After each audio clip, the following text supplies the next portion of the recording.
Is in Ashford. Anthony, what did you take from that 18 minutes of action from the Chancellor? Good morning. Good morning, Nick. Thank you for queuing me in there. Yes, what I take is, what planet is she on, this woman? She doesn't seem to be in touch with reality. Your commentators are exactly right. She blames everything other than herself.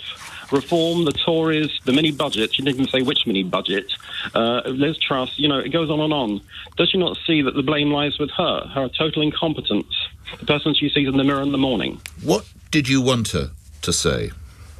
To say that let the economy grow, learn a bit from Margaret Thatcher, because that's what she professed to do at the start of coming as Chancellor.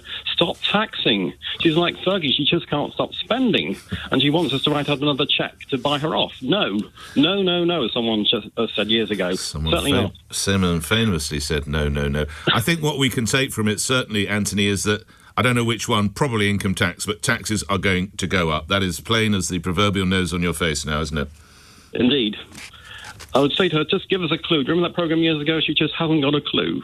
It was called Give Us a Clue, wasn't it? Was that with Lionel Blair, I think? Anyway, it doesn't matter too much. Anthony, thank you for that. Joe's in Liverpool. Joe, you're on the radio. Good morning. Good morning. Yes, sir. She never mentioned at all about asylum seekers. No, or what was as interesting? They're commonly known as. Unfortunately, I believe that anybody who puts this... Hang on, I just want to read you what she did say, which I thought was strange choice of language. And I quote, "It's about bringing the brightest and the best to our shores." Now, with all the pressure of what's going on with the small boat crossings, it was an interesting call to bring that into the conversation. Joe? Well, at the end of the day, I don't know what her reference was to bringing the best into our shores, but I mean, it seems from the news that we read here and the items that come up on the news about the people who do come to our shores, that basically there is a high criminal element involved in them. They are referred to as asylum seekers. Yes. And unfortunately, as far as I'm concerned, if they put a foot on British soil anywhere in this country, right, and they have no passport, no way of proving identity or anything, they should go. And that is a very pertinent conversation. It's possibly not, because I'd really like to talk about what we've just heard from the Chancellor. Lastly, Joe, did she do as badly as you feared? Did she do better than you thought? Was she roughly what you were expecting, Joe? If we stay with what we've just heard, what would you say to that? Roughly what I expected, but at the end of the day, Dick Turpin wore a mask. She doesn't even have the decency to do that when she's robbing people. You should be a newspaper columnist or what they call newspaper designer, because you could see that possibly on the front page of one of the papers on November the 27th, the day after the budget. Joe, thank you. Scott's in West Hampstead. Did she do better? Did she do roughly what you thought? Did she not do as well? How would you equate what you've just heard in 18 minutes and then the press conference? Good morning.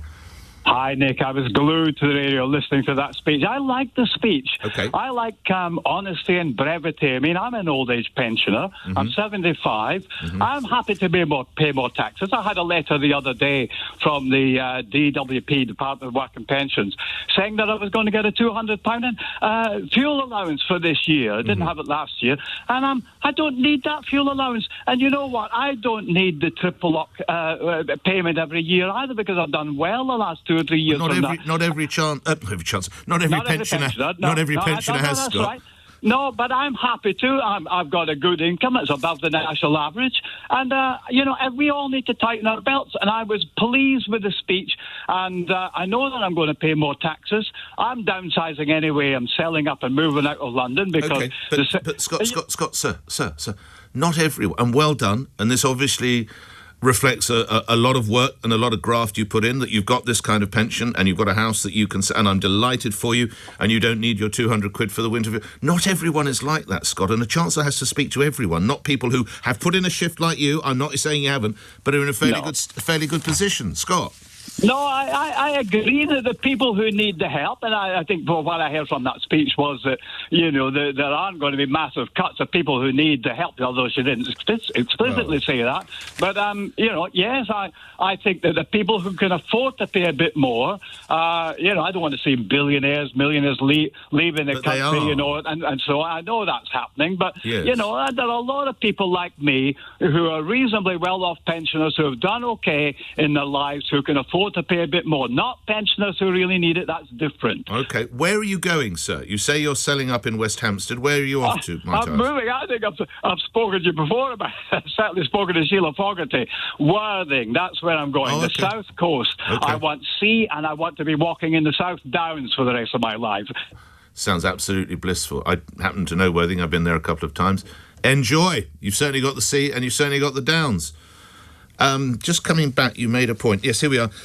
In the aspect of the speech in which she talked about increasing defence spending, she talked about where the money wants to go. She wants to improve the welfare state so it is not the cost of failure, it is investment in those who need it most. Well, you didn't get very far with your attempted reforms, did you? Because you had a rebellion the size of Texas on your hands from the backbenchers. You couldn't get through even the mildest of reforms. So what are we to take from that? 4 to 9. Matt's in Birmingham. Matt, you're on the radio. Good morning. I am Birmingham, Nick. Hello, sir. The worrying thing is that statement she made about the best and brightest. Now, does that mean she's going to be bringing in cheap labour for doctors and nurses, or like they already are? You'd have to ask her. What did you? I mean, I don't know, sir. What did you take from? What do you think she meant? I think that's what she means. The best and brightest that they're going to bring them in. Obviously, you haven't mentioned about the migrants. Forget about the migrants for the moment. It's the doctors and nurses and people. We're already struggling to give them jobs as it is.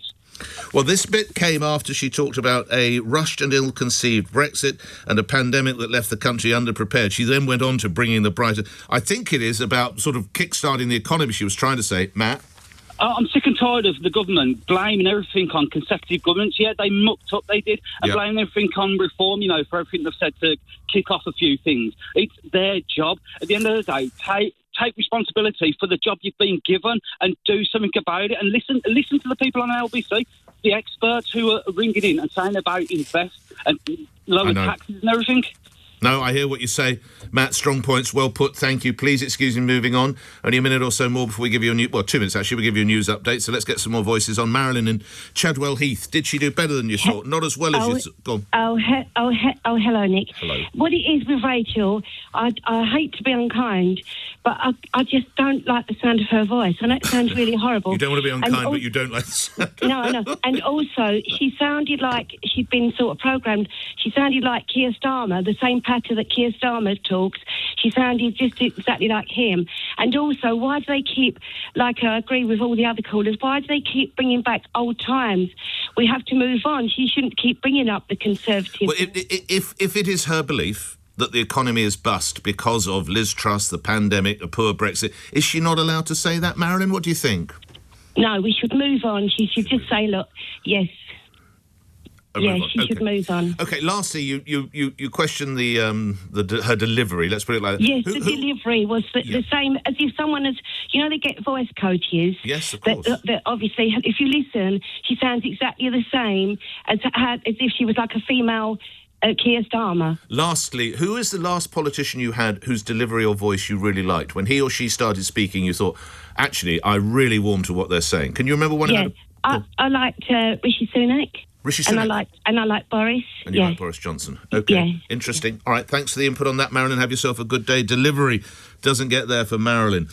Giles says Reeves' history lesson to the point of her takeover is very much on point, but it's her decision to increase employer national insurance that continued the trend of stifling the economy by restricting jobs and therefore tax growth.